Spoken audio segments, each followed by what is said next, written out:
تفضل يا شيخ. Bismillahirrahmanirrahim. Assalamualaikum warahmatullahi wabarakatuh. Waalaikumsalam warahmatullahi wabarakatuh. Innal hamdalillah nahmaduhu wa nasta'inuhu wa nastaghfiruh wa nastahdihi wa na'udzu billahi min syururi anfusina wa sayyiati a'malina.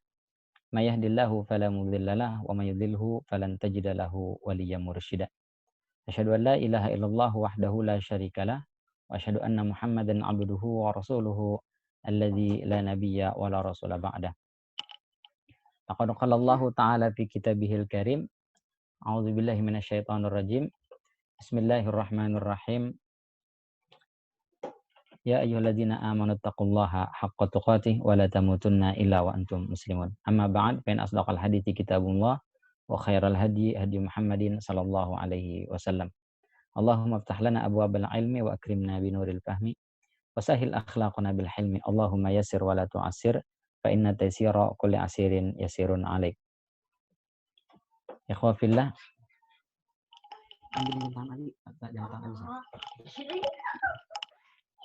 Ikhwa fillah yang dirahmati Allah Subhanahu wa taala.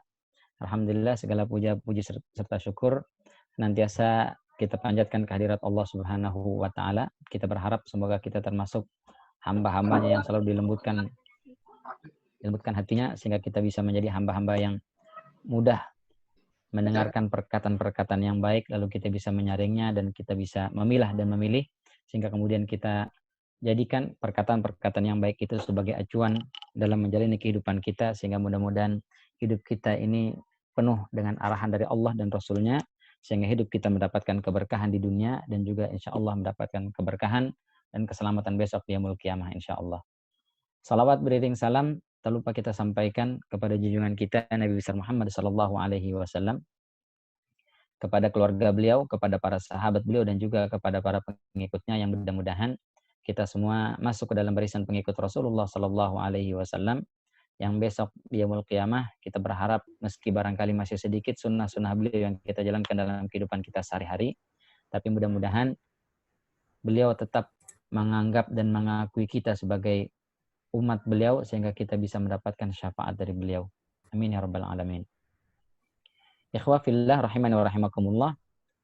Kita masih dengan kitab Al-Adabil Mufrad yang ditulis oleh Imam Muhammad bin Ismail atau sering kita kenal dengan Imam Bukhari rahimahullah. Kita telah menyelesaikan bab 1 dan bab ketiga, kita langsung masuk ke bab berikutnya sampai bab 4 kemarin. Ya, sekarang bab kelima yaitu bab linil kalami liwalidayhi. Bab anjuran untuk melembutkan suara ketika berbicara kepada kedua orang tua. Nah, ini saya kasih temanya, suaramu bisa menyakitinya, maka lembutkanlah. Subhanallah. Kita ngomong doang, ucapan saja itu bisa membuat orang tua kita tersakiti hatinya. Meskipun terkadang orang tua kita itu tidak menunjukkan ekspresinya, ya, nggak marah, nggak nauzubillah melawan menghardik misalnya, atau bentak kita malah nauzubillah. Diam saja orang tua itu, tapi kalau hatinya tersakiti, masya Allah itu sudah dosa tuh kita tuh. Ya, kata-kata kita mungkin kita lihat biasa, tapi ternyata dia menyakiti hati kedua orang tua kita. Aduh ya Allah, nauzubillah min dzalik. Nah, Imam Bukhari ini membuat bab khusus. Beliau beri nama atau beri subbab bab linil kalam liwalidayhi. Bab anjuran untuk melembutkan ucapan, perkataan kepada kedua orang tua kita. Hadisnya ini sudah saya salin. Bismillahirrahmanirrahim. An Taisalah ibni Mayyas. Nah, Taisalah ini ada yang mengatakan ini adalah laqab. Nama aslinya adalah Ali. Ya. Ali bin Mayyas.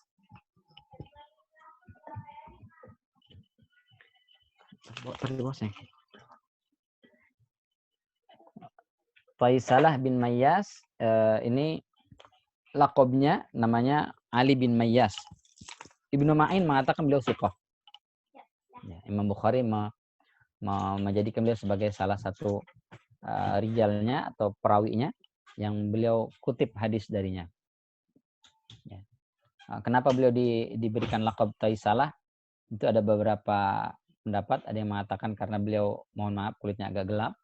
Ada sebagian mengatakan bahwa beliau itu memiliki, Allah karuniakan harta yang berlimpah, sehingga meskipun kesana kemari menuntut ilmu, meriwayatkan hadis, tapi hartanya itu selalu cukup. Maka disebut dengan taisalah. Ada juga riwayat-riwayat yang lain, tapi yang jelas beliau adalah salah seorang guru dari Imam Bukhari. Beliau berkata, qala kuntu ma'an najadat. Saya bersama an-najadat. Jamak dari itu maksudnya apa namanya? Bentar. Kakak, sayang.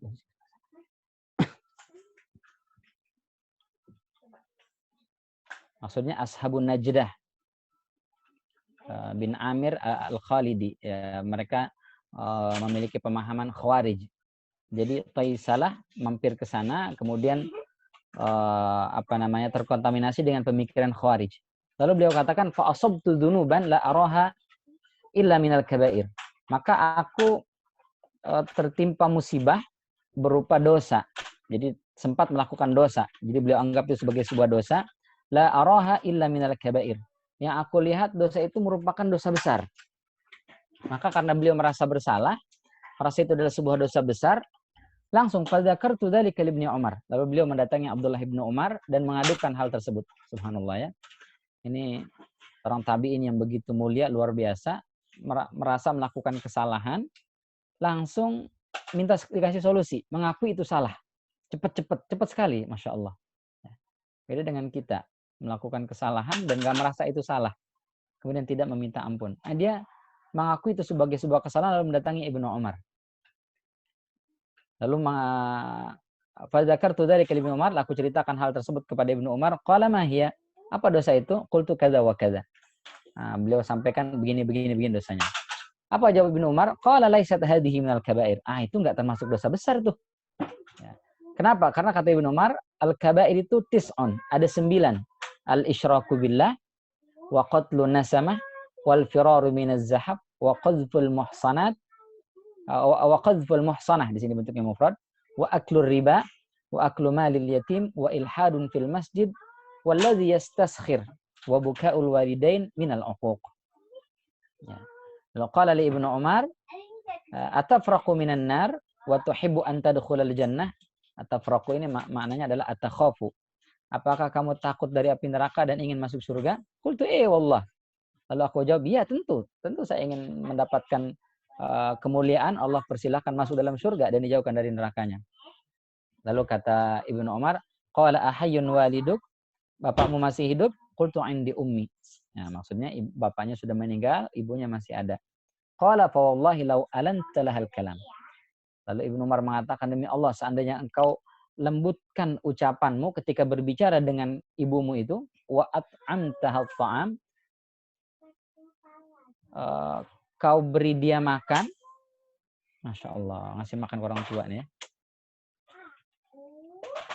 La tadkhulannal jannah majtanabta al-kabair. Maka pasti kau akan masuk surga selama engkau menjauhi dosa-dosa besar. Nah, ini dimuat oleh Imam Bukhari yang kemudian diberi subtemanya bab linil kalam liwalidayh. Baik. Apa yang dimaksud dengan al-kabair? Para ulama berbeda pendapat tentang apa itu yang dimaksud dengan dosa besar. Macam-macam definisinya. Bahkan ada sebagian ulama yang tidak sepakat membagi dosa besar dan dosa kecil. Pokoknya semua dosa ya harus ditinggal gitu. Nggak ada dosa kecil, dosa besar. Semuanya sama. Ya. Tapi Imam Ghazali membantah itu karena dalam dalil Al-Quran juga hadis Rasulullah SAW seringkali menyebut ada dosa-dosa besar dan dosa kecil. Maka berarti ada yang besar, memang ada yang kecil begitu. Adapun masalah definisi dan batasan mana dosa besar, mana dosa kecil, itu terjadi khilaf di antara ulama. Nah, saya kutipkan saja. Di antaranya pendapat Ibnu Abbas dan juga Al-Hasan Al-Basri. Beliau mengatakan kullu dzambin khatamahullahu ta'ala binarin aw ghadabin aw ghadabi la'natin aw adzabin. Ya. Jadi semua dosa itu yang Allah Subhanahu wa taala iringi penyebutan dosa tersebut dengan sebab masuk ke dalam neraka atau murkanya atau laknatnya atau azab, maka itu termasuk dosa besar. jadi disebut dosa, kemudian bisa menyebabkan masuk neraka, nah itu dosa besar. Atau Allah murka, itu dosa besar juga termasuknya. Atau Allah laknat, itu juga dosa besar. Atau Allah janjikan azab bagi pelakunya, nah itu menunjukkan dosa besar. Itu menurut Ibnu Abbas dan juga Hasan al-Basri. Sementara sebagian ulama lain mengatakan, hiya ma au'adallahu alaihi binarin au haddin fid dunya. Kata sebagian ulama mengatakan bahwa dosa besar itu adalah ketika Allah Subhanahu wa taala janjikan untuk pelakunya berupa neraka atau ada hukuman had. Had itu apa bahasa kitanya? Pidana lah ya, ada pidananya di dunia. Maka itu termasuk dosa besar.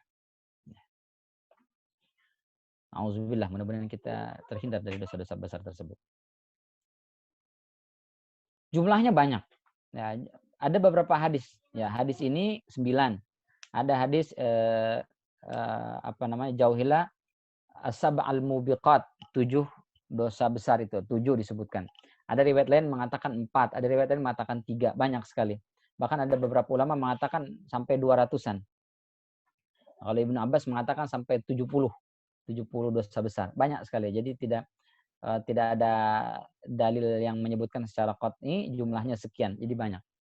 Sehingga Ibnu Umar dan juga Ibnu Abbas mengatakan la kabirata ma'a istighfar wala saghirata ma'a israr. Tidak ada dosa besar selama orang itu mau istighfar. Jadi kalau kita istighfar mohon ampun kepada Allah Subhanahu wa taala, sebesar apapun dosa itu, malam yugharghir, selama belum sampai di kerongkongan, maksudnya selama belum sakratul maut, insyaallah diampuni oleh Allah Subhanahu wa taala. Atau sebelum terbit matahari dari timur, insyaallah Allah akan ampuni dosa dan kesalahan kita. Jadi sebesar apapun. Wala saghiratan, dan tidak ada dosa kecil ma'a israr, ketika orang itu terus melakukannya meskipun kecil tapi terus dilakukan, diulang lagi. Lama-lama yang kecil itu jadi besar juga gitu. Mungkin menganggap sepele. Lah, cuma biasa lah itu mah, kecil enggak apa-apa. Tapi karena terus diulang, lama-lama jadi besar. Nauzubillah min dzalik. Baik. Nah, Allah Subhanahu wa taala minta kita untuk menjauhi perbuatan dosa-dosa besar ini. Ya. Maka kita perlu tahu juga dosa-dosa besar supaya apa? Supaya bisa menjauhinya. Dalam surat An-Nisa ayat 31, Allah Subhanahu wa taala mengatakan in tajtanibu kaba'ira ma tunhauna anhu nukaffir ankum sayyi'atikum wa nudkhilkum mudkhalan karima.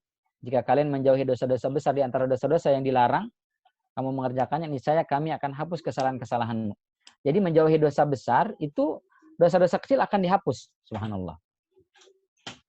Nah, dalam surat An-Najm itu alladzina yajtanibuna kaba'iral isma wal fawahisha illa lamam inna rabbaka wasi'ul maghfirah. Yaitu orang-orang yang menjauhi dosa-dosa besar dan perbuatan keji yang selain dari kesalahan-kesalahan kecil, sesungguhnya Rabbmu Maha Luas ampunannya. Subhanallah. Nah, bahkan ada hadis bahwa antara salat dengan salat, Ramadan ketemu dengan Ramadan, umrah dengan umrah, itu semua mukaffiratun lima bainahunna, menghapuskan dosa-dosa antara keduanya itu idza jutunibatil kabair, selama dosa-dosa besar itu dijauhi. Dari maghrib kita lanjut ke Isya. Nah, itu selama antara maghrib Isya itu dihapus dosanya. Nanti kita ketemu lagi subuh. Nah, dosa yang nauzubillah dilakukan selama malam ini, dosa-dosa kecil itu, maka insya Allah akan dihapus oleh Allah Subhanahu wa taala dengan kita ketemu dengan salat subuh. Begitu seterusnya. Selama dosa-dosa besarnya kita jauhi, masya Allah. Dan ketemu dengan Ramadan, ini besok tinggal sehari lagi. Mudah-mudahan kita sampai ke bulan suci Ramadan. Tahun lalu kita di bulan suci Ramadan, alhamdulillah ini ketemu lagi Ramadan. Selama 1 tahun, sangat berkemungkinan kita melakukan kesalahan-kesalahan. Dan insya Allah kesalahan-kesalahan itu dengan ketemu kita bulan suci Ramadan akan dihapuskan oleh Allah Subhanahu wa taala. Lagi-lagi selama dosa-dosa besar kita jauhi. Baik. Dalam hadis ini disebutkan 9. Apa saja itu? Yang pertama al-isyraku billah, yaitu menyekutukan Allah Subhanahu wa taala. Imam Az-Zahabi membagi 2 syirik ini. Yang pertama memang menyembah kepada selain Allah Subhanahu wa taala. Jadi nyembah patung, nyembah pohon, nyembah gunung, nyembah kekuasaan. Itu syirik. namanya Nisa ya. Ini nggak perlu saya bacakan, mungkin bisa dilihat di situ. Yang kedua, menyembah Allah Subhanahu wa taala. Yang disembah Allah, dia muslim. Tapi menyertakan makhluk dalam ibadahnya. Ya, misalnya tujuannya bukan karena Allah Subhanahu wa taala tapi karena yang lain, karena materi. Nah, itu yang disebut dengan riya. Nah, Imam Az-Zahabi beliau memasukkan riya itu termasuk dosa besar. Jadi riya itu dosa besar. Kenapa? Karena riya itu bisa menghapus pahala ibadah kita. Ya. Orang tidak dapat pahala dari ibadah yang dia lakukan disebabkan riya. Masya Allah. Ngeri sekali ya. Kata Rasulullah SAW, "Marubba sha'imin laisa lahu min siyamihi illal ju'." Betapa banyak orang-orang yang berpuasa itu dia nggak dapat apa-apa dari puasanya kecuali hanya rasa lapar. Wa rubba qa'imin laisa lahu min qiyamihi illa sahar. Masya Allah. Sekian banyak ada orang-orang yang tahajud. Malam itu tahajud terus. Tapi ternyata nggak ada pahalanya. Dia cuma begadang aja. Kenapa? Karena boleh jadi nauzubillah dia tahajud hanya dalam rangka mengejar dunia. Ente tumben-tumbenan rajin banget tahajud. Iya nih di kantor lagi ada biasa PHK besar-besaran. Ya mudah-mudahan nggak kena PHK lah dengan tahajud ini. Itu berarti tahajudnya untuk mengejar dunia. Atau ingin dilihat oleh orang. Tahajud, mentang-mentang tahajud langsung update status. Pas jam 3:30 atau jam 4. Meskipun bagus tulisannya misalnya. Ya, sebaik-baik hamba adalah yang memanfaatkan sepertiga malam terakhirnya untuk beribadah kepada Allah Subhanahu wa taala. Atau dengan macam status lah ya. Maka statusnya itu boleh jadi ya. Kita nggak tahu juga sih. Tapi jangan-jangan dengan status yang kita tulis di Facebook, di Instagram, di Twitter, itu sebetulnya kita ingin ngasih tahu ke orang bahwa kita sudah bisa tahajud. Ya Allah, habis amalan kita itu.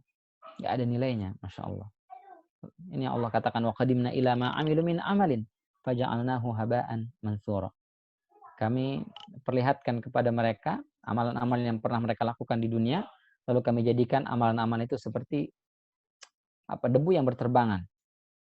Meskipun mayoritas ahli tafsir mengatakan ini untuk orang-orang kafir ya. Orang kafir yang melakukan kebaikan-kebaikan karena dia kafir statusnya, maka hilang. Tapi sebagian ulama mengatakan ini juga bisa berlaku buat orang-orang yang mohon maaf dalam tanda kutip muslim tapi dalam ibadahnya itu ada unsur riya. Ya. Dia infak karena ingin dilihat oleh orang. Dia melakukan ibadah karena ingin dilihat oleh orang, bukan karena Allah Subhanahu wa taala. Maka nauzubillah tahajudnya, puasanya, sedekahnya, infaknya besok hari kiamat dia lihat, tapi semua itu seperti debu yang berterbangan. Dia tidak bisa mendapatkan hasilnya. Oh, nauzubillah min dzalik. Syirik. Ya. Maka kita mesti menjauhi riya. Ibnu Iyad mengatakan, tarkul amali li ajlin nasi riya. Kalau Ibnu Taimiyah itu pakai min. Tarkul amali min ajlin nasi riya. Meninggalkan amal karena orang itu riya. Ente kenapa nggak jadi puasa? Nggak enak aneh. Ketahuan sama orang nanti dibilang riya lagi. Itu riya tuh. Nggak jadi puasanya riya justru. Ayo sedekah. Malas aneh nggak sedekah deh. Kenapa? Ini banyak orang nanti kata riya lagi, sombong lagi. Itu justru riya. Tarkul amali li ajlin nas riya. Wal amalu li ajlin nasi syirkun. Beramal karena manusia itu syirik. Tumben ente tahajudnya nggak pernah lepas. Itu tadi ya. Karena pengen dilihat oleh orang. Atau tumben ente biasanya subuhnya di rumah, sekarang kok berjamaah di masjid sholatnya. Iya, aneh. Di rumah ada mertua nih. Dilihat sama mertua. Itu wal amalu li ajlin nasi syirkun. Beramal karena manusia syirik. Jadi riya itu syirik. Wal ikhlasu an yu'afiyakallahu minhuma. Dan ikhlaslah yang akan menjaga kita dari keduanya. Insyaallah. Yang kedua adalah qatlu nasamah. Ini nasamah ini maksudnya manusia, ya, jiwa. Membunuh manusia tanpa sebab yang dibenarkan. Itu man yaqtul mu'minan muta'ammidan fajaza'uhu jahannam. Barang siapa yang membunuh seorang mukmin yang beriman dengan sengaja, balasannya neraka jahanam dan dia kekal di dalamnya. Nauzubillah min dzalik. Membunuh tanpa sebab. Ada membunuh yang dibolehkan, Ustaz? Boleh, ada. Apa misalnya membunuh orang yang jelas-jelas memusuhi Islam, memerangi kita di medan perang. Boleh kita bunuh. Wah, saya mau bunuh gimana nih? Ya boleh dibunuh lah, lagi perang. Ya, musuh, orang kafir, orang-orang yang ingin menghancurkan Islam. Nah, itu kita perangi di medan perang, itu dibunuh boleh. Atau misalnya membunuh maling. Ini ada maling, pencuri, begal. Kita menahan harta kita supaya jangan dirampas. Dia nyerang. Kita serang balik, Ustaz. Akhirnya ketonjok itu orang, mati dia langsung ternyata. Nah, gimana nih? Itu boleh. Ya, boleh. Ya, karena kita menjaga harta kita, kehormatan kita, lalu membunuh orang yang ingin membunuh kita, itu boleh. Apa-apa. Pas diperiksa ternyata KTP-nya muslim. Nauzubillah min dzalik. Ya Allah, nauzubillah, nauzubillah. Boleh jadi ya. Pencuri, apalagi nauzubillah nih. Sekarang musim pandemi sudah semakin lama ini. Mungkin di persediaan sebagian orang sudah semakin menipis, akhirnya dia menghalalkan segala cara untuk mendapatkan yang bisa dimakan. Nauzubillah min dzalik. Kita baca di berita beberapa yang melakukan aksi-aksi yang tidak benar itu ya. Nauzubillah min dzalik.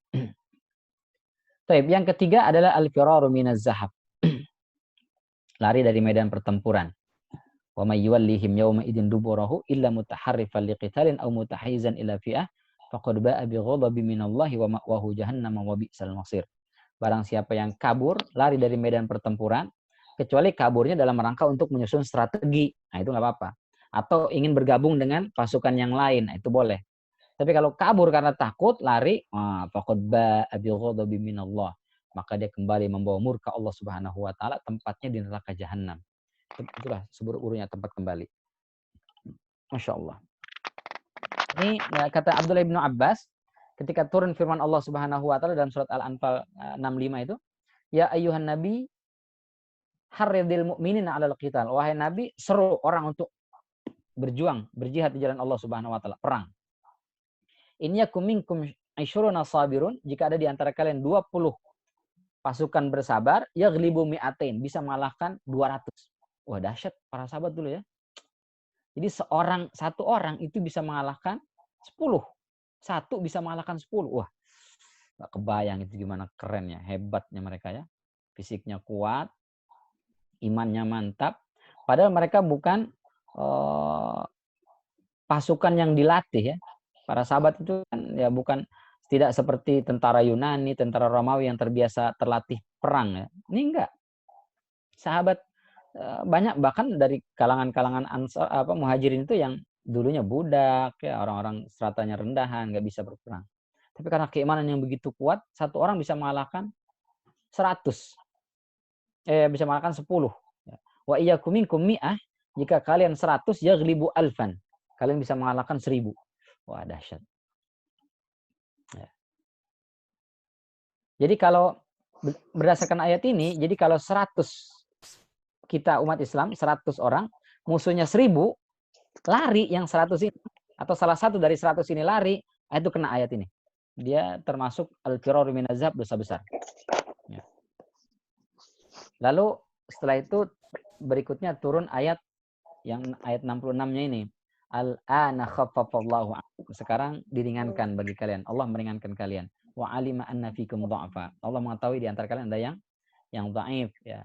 Mungkin imannya sudah mulai agak berkurang. Mungkin ada sebagian pasukan itu yang ngejarnya harta rampasan perang, bukan karena li'ilai kalimatillah, untuk menegakkan kalimat tauhid, bukan untuk mencari ridho Allah Subhanahu wa taala. Sudah ada unsur-unsur yang lain sehingga itu yang membuat lemah pasukan itu. Maka diringankan oleh Allah, fa iyyakum minkum mi'ah sabirah yaghlibu mi'atain. Jika di antara kalian ada 100 pasukan, bisa mengalahkan 200. Kalau kalian 1000 bisa mengalahkan 2000. Berarti satu orang minimal harus bisa mengalahkan berapa tuh? Mi'ah mengalahkan mi'atain. 100 berarti satu orang harus mengalahkan 2. Sebelumnya satu orang bisa mengalahkan 10. Sekarang satu orang harus bisa lawan 2. Maka fakataba alla yafirra mi'ah min mi'atain. Maka berlaku. Jadi kalau 100 pasukan, musuhnya 200, lalu kabur nih, banyakkan dia musuhnya nih. Berapa jumlahnya? 200. Kita cuma 100 kalah nih. Lalu dia kabur, itu kena hukum al-firaru minaz zahab. Ya. Tapi kalau 10, musuhnya 100, atau musuhnya 200 apalagi, kabur, nah itu nggak masuk. Nggak masuk ini, al-firaru minaz zahab. Itu kata para ulama. Jadi kita ini memang umat Islam ini minimal 1 lawan 2 nih harus bisa nih. Jadi bukan cuma 1 lawan 1 ternyata. Masya Allah. Jadi kalau 1 lawan 1 itu kudu berani ini ya. 1 lawan 2 itu nggak boleh kabur. Wah, kita perlu belajar bela diri nih. Wah, jangan kebanyakan tidur mulu ya. Tidur mulu, makan mulu, perut gendut kita. Wah, itu lari aja susah gitu. Nah, kita harus bisa mengalahkan musuh-musuh Islam. Jadi kalau perang ketemu harus bisa mengalahkan. Nah, itu ternyata minimalnya 1 lawan 2 itu masih berani, kita nggak boleh kabur. Masya Allah. Yang keempat, qadhful muhsanah. Maaf, tadi itu al-firar minaz zahab ini Rasul Shallallahu Alaihi Wasallam katakan yang lari dari wabah itu dihukumi al-firar minaz zahab juga tuh. Ya, melarikan diri dari wabah, dia sudah berada di zona merah, terus kabur gitu. Keluar dari kampungnya, apalagi sekarang dibaca di beberapa berita itu hotel banting harga. Ada yang 3 juta selama sebulan, ada yang 4 juta selama sebulan. Wah, itu dia langsung kabur, keluar dari zona merah, dia pergi ke Bali atau kemana itu dia. Nyewa hotel di sana untuk menyelamatkan diri. Padahal tempatnya sudah terindikasi zona merah, tempat asal dia. Lalu dia pindah ke sana, besar kemungkinan dia membawa virus itu. Nauzubillah min dzalik. Itu termasuk sama seperti al-firar minaz zahab. Dan dia termasuk atau terhitung dosa besar. Nauzubillah min dzalik. Wah, ngeri juga tuh. Yang keempat, menuduh wanita baik-baik berzina. Innalladzina yarmunal muhsanatil ghafilatil mu'minat lu'inu fid dunya wal akhirah. Sesungguhnya orang-orang yang memfitnah wanita baik-baik sebagai wanita pelaku zina atau difitnah melakukan perbuatan zina, itu lu'inu fid dunya wal akhirah. Dia dilaknat dunia akhirat. Oh, ngeri. Dia kalau ada orang menuduh perempuan baik-baik berzina, dia harus bisa mendatangkan 4 saksi. Kalau nggak bisa, maka dia dihukum cambuk thamanina jaldah sebanyak 80 kali cambuk. Pukul. Wah, ngeri ya. Itu kalau kita baca tafsir, para ulama mengatakan itu bahkan ucapan nggak tahu, mungkin sengaja kali ya. Sekarang orang tuh banyak yang meremehkan itu. Jadi dasar wanita pelacur misalnya. Dia kesel sama seorang perempuan disebut dasar wanita pelacur, itu termasuk kategori qadhful muhsanah. Ya, berantem sama perempuan dibilang dasar wanita lonte, nauzubillah min dzalik. Lonte misalnya. Itu termasuk qadhful muhsanah. Itu hati-hati ya. Atau bilang dasar anak nggak bener. Padahal ya anak orang baik-baik, bapaknya ada, ibunya ada. Dibilang dasar anak pelacur atau segala macam ya, ketika berantem dengan kawannya atau berantem dengan seseorang, dia berkelahi, adu mulut, dibilang dasar anak pelacur, dasar anak pezina misalnya. Itu termasuk qadhful muhsanah. Ya. Sayang aja kita hukumnya bukan syariat Islam. Kalau enggak itu ditangkap, pukul. Dia harus bisa mendatangkan saksi. Betul nggak ini ibunya dia pezina? Bapaknya pezina. Nanti punya 4 orang saksi nggak? Dengan mata telanjang, mata kepala langsung melihat. Kalau enggak, fajliduhum samanina jaldah. Maka dia tuh yang telah mengatakan sebagai anak zina tadi, atau ibunya nauzubillah sebagai lonte dan seterusnya itu dia dicambuk sebanyak 80 kali. Wah, ngeri itu. Ini sayangnya banyak anak-anak ini atau kita mungkinnya nggak dapat edukasi tentang ini. Jadi banyak itu yang asik aja dia bercanda-bercanda gitu, dasar ini, dasar itu. Dia dianggap itu sebagai sebuah bercandaan biasa. Padahal itu bisa masuk dalam kategori qadhful muhsanah. Baik. Yang kelima adalah wa aklu riba, mengambil atau memakan harta hasil riba. Ya ayyuhalladzina amanu la ta'kulu riba adhafa mudhafa. Wahai orang-orang beriman, jangan kalian makan ini ta'kulu ini maksudnya adalah ta'khudhu, mengambil ya.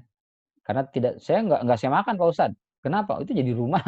Itu saya jadi mobil, itu jadi motor, itu jadi kebun, itu jadi sawah. Ya, dia nggak makan. Ya memang tidak dimakan langsung ya harta, tapi harta itu ya hakikatnya kita cari untuk kebutuhan makan kita, perut kita. Maka Al-Quran menggunakannya la ta'kulu, padahal la ta'khudhu. Jangan kalian ambil riba, apa yang berlipat-lipat. Takutlah kalian kepada Allah agar menjadi orang-orang yang sukses, yang beruntung. Nah, itu pembahasannya mungkin nanti di bab riba, kita tidak dibahas secara detail di sini. Yang jelas itu termasuk bagian dari dosa besar. Yang berikutnya wa aklu malil yatim, mengambil atau memakan harta anak yatim. Masya Allah, ini ngeri juga nih. Ya. Kata Rasulullah SAW, ana wa kafil yatim kahataini fil jannah. Saya dengan orang yang mengasuh dan merawat anak yatim besok di surga itu begini, dekat sekali. Ya. Bagus sekali, sebaik rumah orang Islam, kata Rasulullah itu, di rumah itu ada anak yatim yang disantuni, diurus, dirawat, dididik, dan dibesarkan ya, dengan baik. Dan seburuk-buruk rumah itu adalah di sana ada anak yatim tapi diperlakukan semena-mena. Itu rumah terburuk. Ya.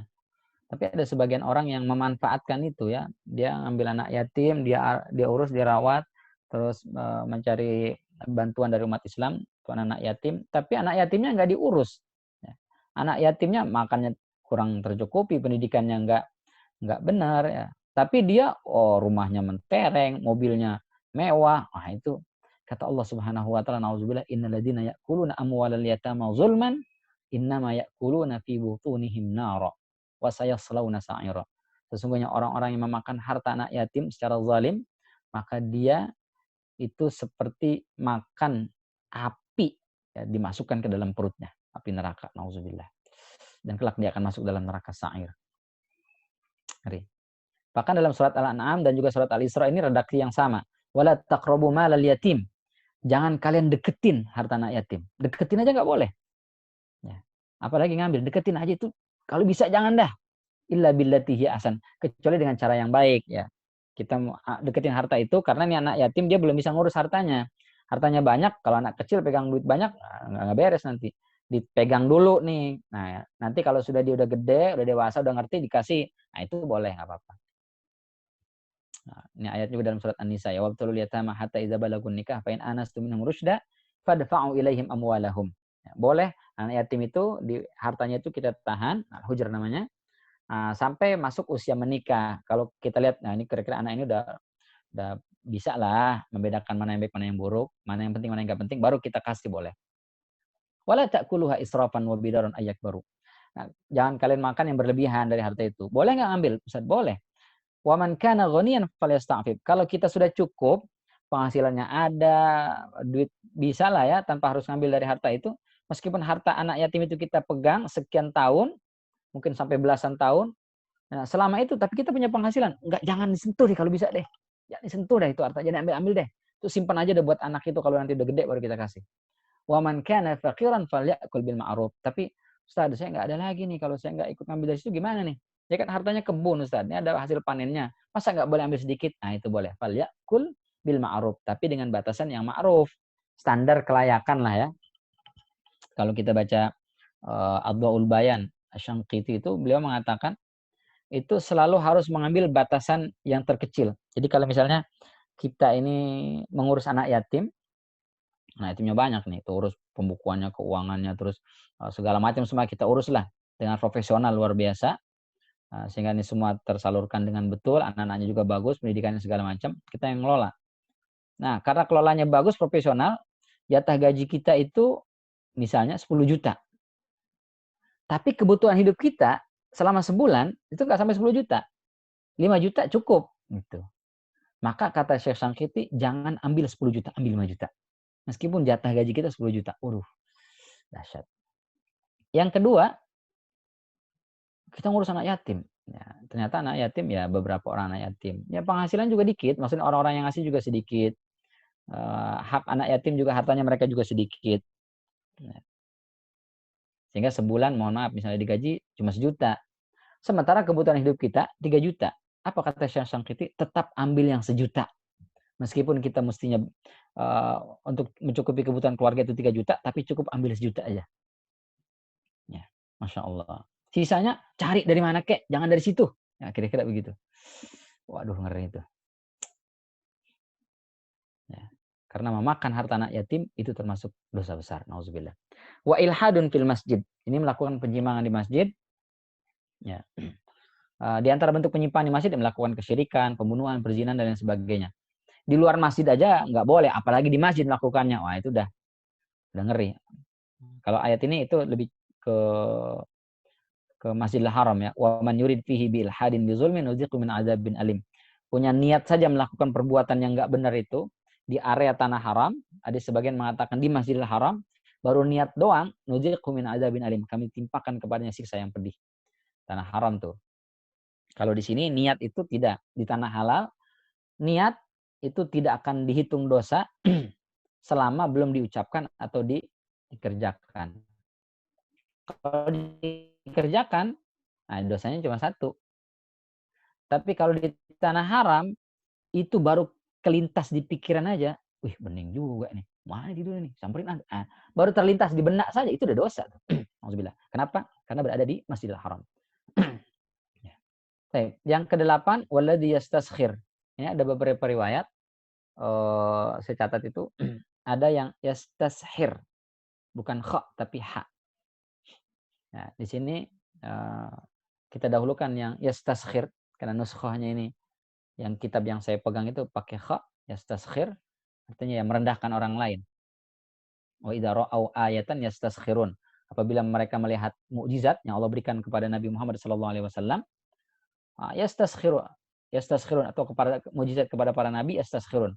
Mereka menganggap apa itu sihir doang tuh. Itu bisa gue juga tuh. Itu gampang gitu. Jadi memandang remeh, merendahkan. Allah katakan dalam surat Al-Hujurat, ya ayyuhalladzina amanu la yaskhar qaumun min qaumin asa ayyakunu khairam minhum wala nisa'un min nisa'in asa ayyakunu khairam minhunna. Wahai orang-orang beriman, janganlah satu kelompok menganggap rendah, merendahkan, menghina kelompok yang lain. Boleh jadi mereka lebih baik. Masya Allah, jangan mentang-mentang kita bisa bahasa Arab, baca Qur'annya fasih, ngerti tafsir segala macam, menganggap, auzubillah ya, ada guru-guru kita mungkin ya bisanya cuma yang ngajarin Iqra doang gitu. Memang itu doang yang dia bisa, tapi udah sekian banyak orang yang sudah diajarin sama dia baca Iqra. Boleh jadi itu lebih mulia dari kita. Ya. Jangan kemudian Ustadz kampung, ini doang Ustadz kota, nauzubillah min dzalik. Insyaallah. Tamatan lokal, ini tamatan internasional, tamatan luar negeri, tamatan Timur Tengah. Ya Allah, nggak boleh itu ya. Perasaan seperti itu nggak ada. Kita semua di hadapan Allah Subhanahu wa taala itu sama. Bahkan boleh jadi mungkin lebih hina, lebih rendah. Boleh jadi orang-orang itu punya amalan yang kita tidak tahu. Boleh jadi ilmunya juga lebih bagus, lebih baik. Betapa banyak orang-orang yang tak pernah keluar negeri pun nggak sampai ke Timur Tengah, cukup di pesantren-pesantren ternyata ilmunya luar biasa. Sekarang kita lihat ya, Masya Allah, banyak sekali ustadz-ustadz ulama-ulama kita yang ilmunya luar biasa. Padahal mereka tak pernah mengenyam pendidikan di luar negeri. Belum lagi yang menghina tetangga, menghina saudaranya, menganggap rendah, menganggap hina, cuma karena tampilan, cuma karena pakaian, cuma karena status sosial, cuma karena pekerjaan. Itu nggak boleh. Masya Allah. Nah, ada riwayat lain, yastashir. Ya, yastashir berarti minta sihir. Itu berkaitan dengan sihir. Itu yang disebutkan dalam hadis yang lain, yang sabul mubiqat itu. Di antaranya adalah sihir. Jadi sihir itu termasuk perbuatan dosa besar. Sihir itu. Termasuk kita datang minta bantuan dukun, itu juga termasuk dosa besar. Nauzubillah min dzalik. Nah, yang terakhir ini inti pembahasan sebetulnya. Wa bukaul walidain minal uquq. Membuat orang tua menangis karena perbuatan durhaka. Aduh. Jadi kalau orang tua nangis karena kesalahan kita, karena ucapan kita, tutur kata kita, karena sikap kita, ya Allah, itu ternyata masuk dosa besar itu, Bapak Ibu rahmatullah Allah.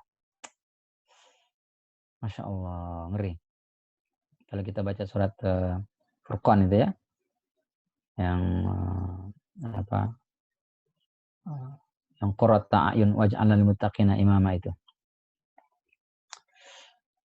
Kata para ulama, saya kutip ini dari Dr. Yusuf Al-Qaradawi, ternyata banyak juga sebelum beliau yang bilang itu ya. Qurrata a'yun itu kan, qurrah itu qirrah, artinya bard ya, sejuk atau dingin. A'yun jamak dari ain, mata. Jadi qurratu a'yun itu mata yang sejuk. Jadi kalau kita berdoa, ya Allah jadikan anak saya sebagai qurratu a'yun, sebagai penyejuk mata itu. Kenapa itu dipakai? Ternyata kita ini kalau menangis, air mata yang keluar itu beda itu, tergantung sebabnya. Jadi ada dua sebab yang melatar belakangi tangisan kita. Kita itu bisa menangis karena hal-hal yang sifatnya negatif. Kehilangan sesuatu, ditinggal orang tercinta, ada masalah, kesel, dan seterusnya. Sehingga menangis. Nah, sebab-sebab negatif ini kalau menyebab atau membuat kita menangis, itu keluar air mata. Air mata yang keluar itu kita pegang itu rasanya hangat. Jadi kalau nangis karena kesel, karena kehilangan sesuatu atau hal yang negatif, itu air matanya terasa agak hangat. Tapi ada nangis disebabkan karena faktor kedua, yaitu faktor hal-hal yang bersifat positif. Apa misalnya? Karena bahagia, senang, gembira, bangga. Orang tua itu lihat anaknya sukses, itu langsung berlinang air matanya. Kita yang orang tua nih, anak kita itu masih TK ya, maju ke depan, berani maju ke depan aja baca doa. Bismillahirrahmanirrahim. Baru baca bismillah begitu aja tuh, hati itu bergemuruh.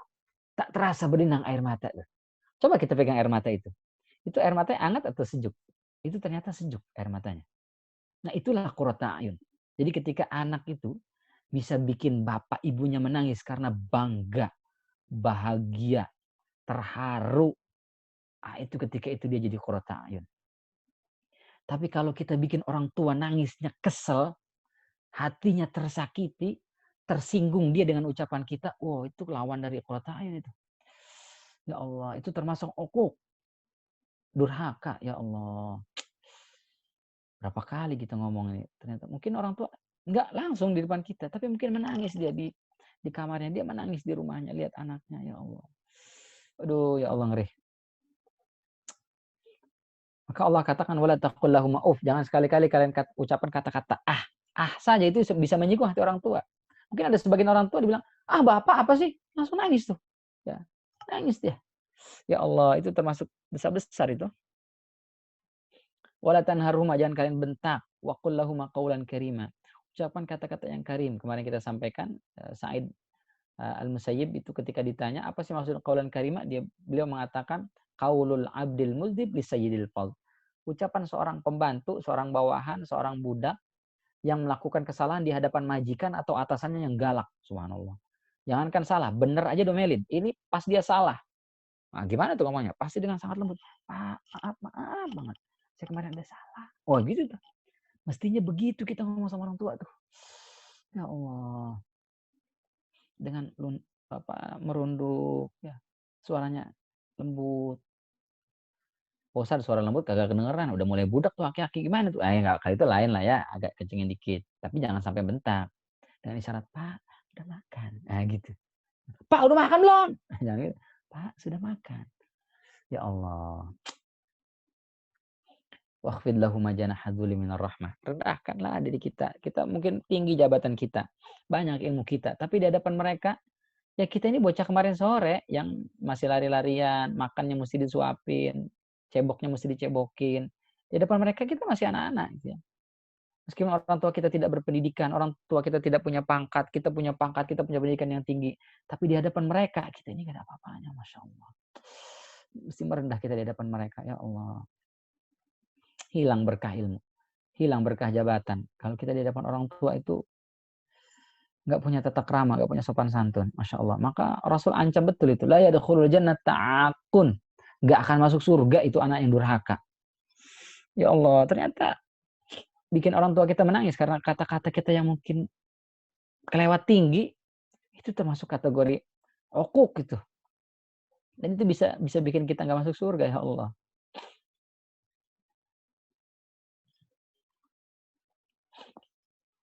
Oke, kita nggak sengaja gitu ya ngomong, bikin orang tua kita tersinggung, tersakiti. Masya Allah, ini mau masuk bulan suci Ramadan, mesti kita datengin orang tua kita tuh. Kita minta maaf sama mereka, ya Allah. Mungkin kalau nggak bisa kita datengin, telepon, tanya, ya Allah, Pak, saya banyak salah. Ibu, saya banyak salah. Mungkin ada pernah kata-kata nggak sengaja keluar, nyinggung hati Ibu, nyinggung perasaan Bapak. Dimaaf. Karena boleh jadi kita puasa Ramadan, beribadah, tahajud, baca Quran, khatam berkali-kali, tapi kalau hati orang tua kita sakiti, nggak berhak kita masuk surga ternyata, Masya Allah.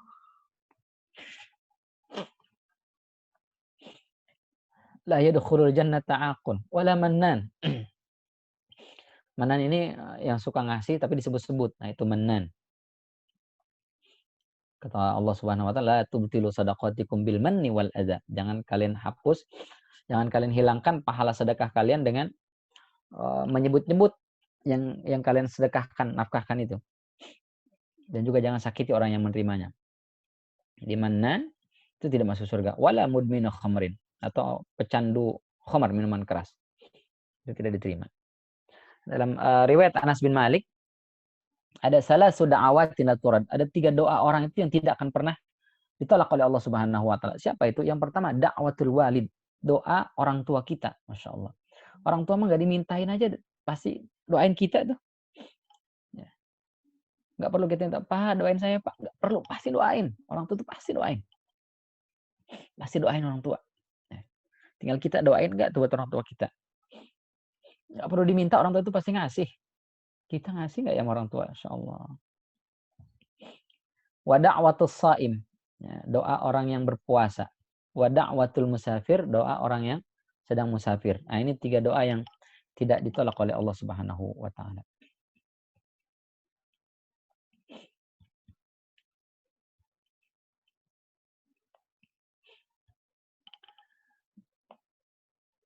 Qala li Ibnu Umar. Lalu lanjutan hadisnya. Lalu Ibnu Umar bertanya kepada saya, "Atafraqu minan nar?" Kamu mau masuk kamu takut enggak masuk neraka? Wa tuhibbu an tadkhulal jannah, dan kamu ingin masuk surga? Ya. Kata Ali tadi, qultu wallah, ya saya mau masuk surga. Dijauhkan dari api neraka. Qala ahayyun waliduk? Bapakmu masih hidup? Dia katakan, qultu indi ummi. Saya jawab, bapak saya sudah meninggal, tapi saya masih ada ibu. Masya Allah, masih ada ibu nih. Masih ada salah satu. Qala fa wallah. Kata Ibnu Umar, demi Allah, lau alanta lahal kalam. Seandainya kau ketika berbicara kepada ibumu itu dengan tutur kata yang lembut, wa at'amtaha ta'am, lalu kau beri dia makan, latadkhulannal jannata majtanabtal kabair. Kamu pasti, sungguh pasti masuk ke dalam surga selama engkau jauhi dosa-dosa besar. Masya Allah. Ini mestinya peluang kita nih Bapak Ibu yang masih ada orang tuanya. Syukur-syukur masih lengkap. Gak lengkap, 1 saja itu sudah peluang masuk surga itu. Masya Allah. Di sini syaratnya mudah sekali. Ngomongnya lembut. Jangan kasar di hadapan mereka. Ya. Dan yang kedua, ya kasih mereka makan. Mungkin nggak setiap hari kita bisa ngasih Ustadz. Buat sehari-hari aja kurang nih. Apalagi sedang pandemi begini, kita hemat-hemat Pak Ustadz. Kadang-kadang malah mungkin ada sebagian yang masih nunggu kiriman sembako nih misalnya. Boro-boro buat ngasih orang tua. Ya nggak apa-apa lah. Sesekali lah mungkin. Nggak bisa setiap saat, sesekali. Nah, dengan begitu mudah-mudahan kita termasuk orang-orang yang Allah mudahkan masuk ke dalam surganya kelak, insyaallah. Lewat jalur birrul walidain, insyaallah. Taib, Bapak Ibu yang rahmatullahi Allah, ini barangkali yang bisa kita ambil dari hadis di bab linil kalam ini ya, kepada kedua orang tua kita. Mudah-mudahan bermanfaat. Silakan jika ada yang ingin ditambahkan, ditanyakan atau diluruskan jika saya keliru, fal yatafaddal mashkura.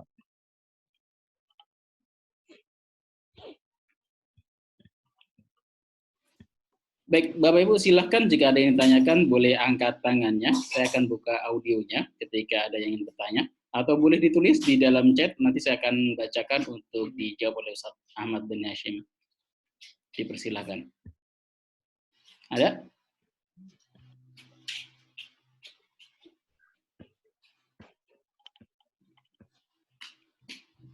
Atau ada tambahan dari Pak Kiai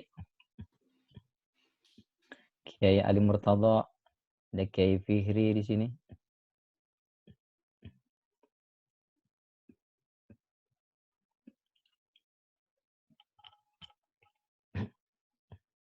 Ini semuanya di-mute dari admin atau masing-masing? Dari admin. Oke, saya buka Oh, buka aja, buka. Silakan buka Pak admin. Baik. Mungkin ada yang ingin bertanya langsung, silakan. Saya Ustaz. Tafadhol. Siapa nih? Siapa ini? Sanusi. Pak Kiai, tafadhol Pak Kiai. Silakan, Pak.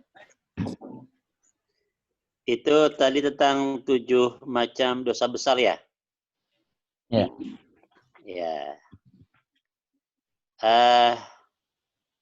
Yang sekarang terjadi ini kan di masyarakat kita, itu banyak orang yang membuat tuduhan-tuduhan kepada orang lain.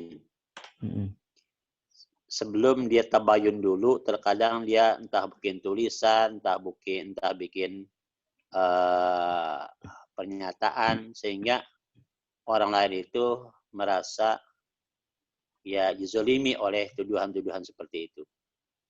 Apakah itu termasuk dalam kategori yang menuduh wanita yang baik-baik berbuat zina itu? Terima kasih Ustaz. Ya, jazakallah khair. Ya, di hadis ini kita bahas ada 9. Ya. Di hadis yang lain ada disebut 7, ada hadis dia nyebut 3, ada hadis yang lain nyebut 4.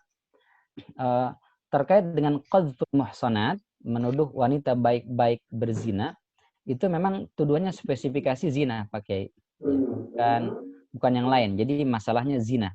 Jadi kalau tuduhannya bukan zina, misalnya dituduh ini aliran sesat, dituduh bawa paham baru, bikin makar gitu, dituduh merongrong pemerintah, naudzubillah min dzalik, dituduh penyebar isu ini misalnya.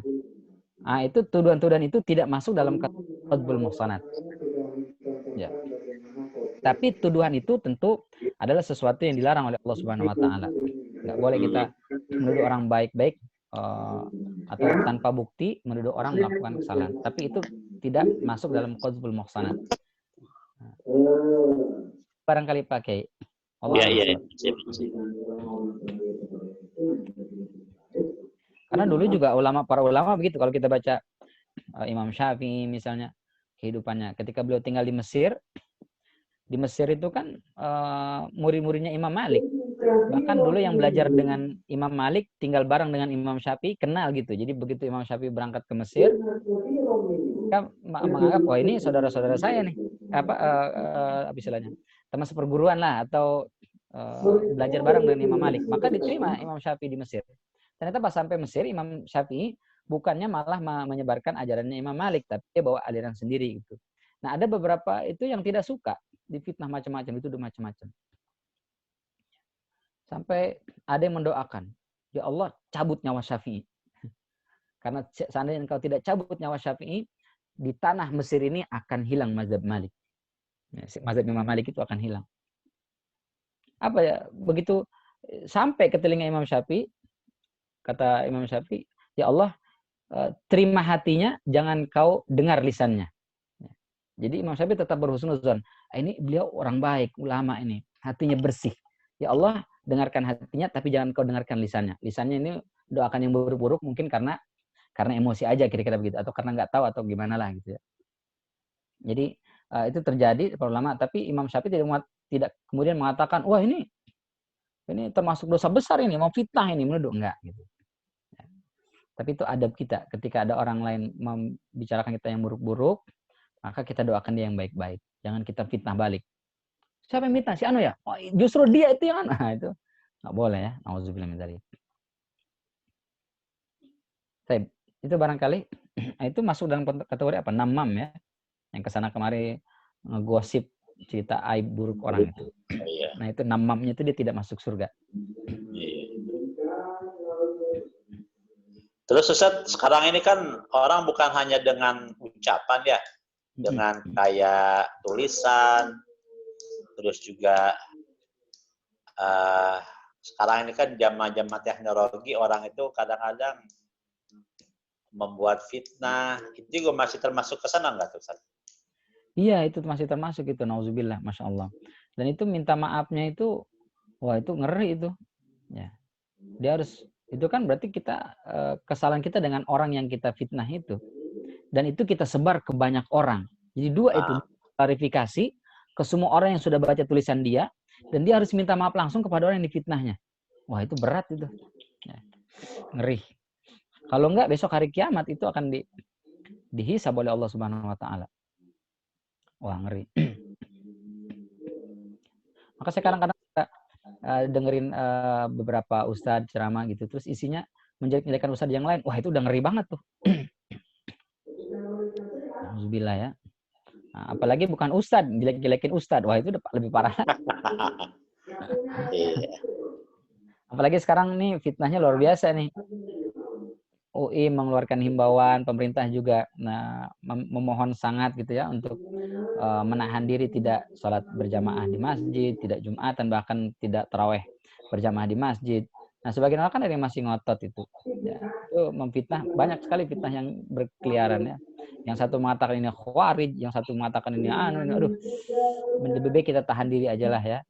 Kita tahan diri. Yang tetap masih ngotot pengen tarawih berjamaah, ya silahkan dengan tetap mengikuti protokoler kesehatan, tapi mbok ya jangan memfitnah para ulama kita sebagai lemah iman, takut sama corona gitu. Atau sebaliknya, ikut taat aturan pemerintah, lalu lihat saudaranya ada yang masih berjamaah, jangan dibilang itu adalah pembangkang, khawarij segala macam. Itu jangan sampai lah gitu. Akhirnya energi kita habis terkuras untuk saling memfitnah sana sini. Ya. Itu barangkali pakai ya. Syukran. Afwan. Baik, ada lagi? Saya, Pak Ustadz. Rodol ya, Bu Dokter silakan. Aduh, jangan gitu dong. Assalamualaikum warahmatullahi wabarakatuh. Pak Ustadz, kata Pak Ustadz kan kemarin kita itu nggak boleh mempertanyakan tentang kepada Allah kenapa begini, kenapa begitu gitu ya. Sementara kita tuh kadang ada di satu kondisi yang kok saya kayaknya dicoba begini ya, kok saya seharusnya kita seperti apa, harus berdoa aja bahwa semoga kita itu diberi petunjuk atau gimana nih Pak Ustadz? Kadang galau juga nih. Kalau kita berdoa kan kayak udah otomatis gitu loh Ustadz. Ya Allah, kenapa saya gitu. Ya, terima kasih. Ya, jazakillah. Yang tidak boleh itu mempertanyakan kenapa Allah melakukan itu. Dengan tujuannya ke Allah, itu nggak boleh. Kenapa Allah coba saya? Kenapa Allah? Saya kan rajin sholat, saya kan rajin ibadah, saya nggak pernah lepas sholat berjamaah, saya nggak pernah tinggal puasa Senin Kamis. Kenapa Allah kenapa? Nah itu nggak boleh. Ya, itu yang nggak boleh. Bertanyakan Allah, kenapa sih Allah kirimkan pandemi ini padahal mau masuk bulan Ramadan? Apa Allah nggak pengen disembah? Apa Allah rela membiarkan Ka'bah itu sepi sekian bulan? Ini apa maksudnya? Nah, itu yang nggak boleh. Tapi kalau bertanya, ya Allah, kenapa saya dapat ini? Apa salah saya? Lalu ke kita gitu, bertanya masalah itu, tapi lebih ke introspeksi. Ya Allah, apa salah saya ya? Apa saya kurang dekat sama Engkau ya Allah? Ada ibadah saya yang kurang? Atau jangan-jangan saya durhaka sama orang tua? Atau saya pernah punya salah sama orang ya Allah? Sehingga saya mendapatkan cobaan ini? Nah, itu boleh. Jadi kalau bertanya kenapanya gitu. Jadi kalau sudah mulai muncul pertanyaan kenapa, langsung kita balikkan ke diri kita. Sebenarnya salahnya apa gitu? Ya, sebagian orang mungkin mikir, ini kenapa sih sampai bulan Ramadan kok belum juga hilang nih pandemi ini, COVID-19 ini, masih juga. Ya, kenapa begini? Ya, kita baliknya ke kita. Apa selama ini jangan-jangan Ramadan kita cuma hingar-bingar di seremoninya doang nih? Allahnya seolah-olah nggak disembah nih. Mungkin Allah ingin mengembalikan kita kepada hakikat asli sebenarnya Ramadan ini buat apa sih? Kan bisa begitu. Nah itu boleh gitu. Tapi kalau pertanyaan itu ditujukan ke Allahnya, itu nggak boleh. La yus'alu amma yaf'alu wahum yas'alun. Allah tidak boleh ditanya kenapa Allah melakukan ini, kenapa Allah melakukan itu. Tapi yang ditanya itu kita ditanya. Lebih ke introspeksi. Jadi kalau sudah mulai muncul pikiran itu was-was dari syaitan. Kita harus auzubillahi minasyaitonirrajim. Astagfirullahalazim. Nah gitu, langsung ke kita. Kalau sudah begitu, wah itu langsung ketemu hikmah tuh. Oh ya Allah, ternyata ini toh hikmahnya. Oh ternyata ini loh manfaatnya. Oh ternyata ini loh barangkali Allah yang inginkan dari saya. Begitu kira-kira. Itu barangkali Ibu Prita. Allah alam shawab. Hilang lagi nih di silent lagi. Bismillah, Ustadz mau tanya dari Pak Iwan Kurniawan. Ustadz, saya mau tanya, ini ada kawan saya ini mengikuti salah satu paham lah ya. Kemudian kalau orang tuanya tidak pernah didengar dengan baik, bahkan terkadang diabaikan. Dia punya pemahaman, selain bukan sesama kelompoknya, dia tidak mau atau mengabaikan.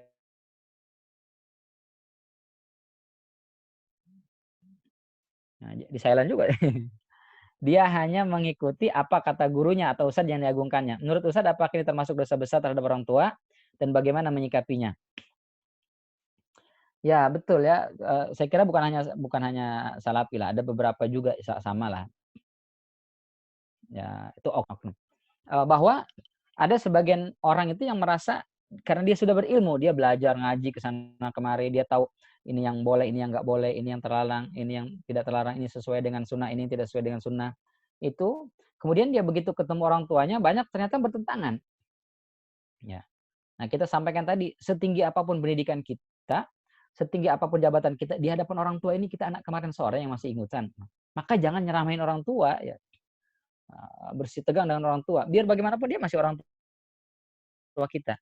Ada beda, sampaikan dengan cara yang baik. Bahkan kita sampaikan kepada Sa'ad bin Abi Waqqas, itu oleh ibunya dipaksa untuk memusuhi Rasulullah, dipaksa untuk meninggalkan Islam. Itu saja, itu masih baik sama ibunya. Makanya masih dikasih segala macam. Ini cuma beda pendapat tentang kliwonan doang, oh itu berantemnya luar biasa. Tahlilan, orang tuanya tahlilan, dia udah enggak, wah itu udah enggak mau didengar orang tuanya. Itu keliru. Nah, tidak ada nilai dari ilmunya, tidak ada nilai dari pemahamannya. Ya, karena orang tua kita itu biar bagaimanapun tetap harus lebih utama hormat kita kepadanya. Ya. Nabi Ibrahim alaihissalam saja kepada ayahnya yang pembuat patung, yang mengajak untuk melakukan kesyirikan, bahkan mau diusir, tetap ya, berlaku baik kepada Nabi Ibrahim, kepada orang tuanya. Bahkan kalau Allah izinkan, saya akan mendoakanmu kalau sudah meninggal nanti. Kemudian Allah larang gitu ya. Ya, jadi jangan sampai perbedaan pendapat, pemahaman kita dengan orang tua kita membuat kita durhaka, hilang hormat sama orang tua. Nah, itu nggak boleh. Tidak ada dibenarkan apapun membuat kita durhaka sama orang tua. Meskipun orang tua melakukan kesalahan, meskipun beda, meskipun nauzubillah beda agama, meskipun meminta kita untuk nauzubillah menyekutukan Allah Subhanahu wa taala, nyuruh kita kafir lah kasarnya gitu. Itu pun tetap harus dengan ma'ruf, dengan cara yang baik kita perlakukan mereka, hormati mereka. Nah, itu bukan salah alirannya, tapi salah dianya, oknumnya. Mestinya kalau ustadznya benar, gurunya benar, ya dia pasti menyarankan tetap orang tua itu harus dihormati, didahulukan. Itu barangkali Pak Iwan. Allah alam bisawab. Ini nampaknya hilang lagi suaranya Pak Kiai Fihri. Bisa di-unmute sendiri, Ustaz. Udah di setting. Kalau ingin berbicara, silakan bertanya, langsung di-unmute sendiri. Oh ya, silakan bisa Bapak Ibu. Kalau mau ngomong langsung di-unmute saja. Atau boleh kasih reaction, angkat jempolnya. Nah, kami akan buka mute-nya. Cukup? Cukup kali ya. Cukup barangkali. Mudah-mudahan bermanfaat. Baik. Ada tambahan? Pak Kiai Ali? Pak Kiai Fihri? Enggak, Ustaz. Pak Fihri mungkin. Oke. Pak Firdaus, ada yang ingin tanyakan?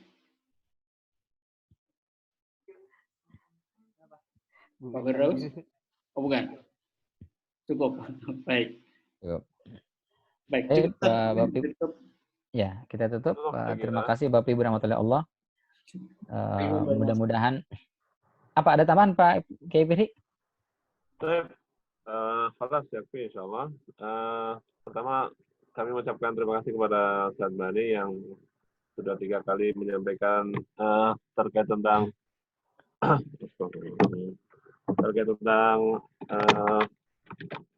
materi kitab Adabul Mufrad ini, dan semoga Allah berikan kesehatan, keberkahan kepada Ustaz Bani dan keluarganya.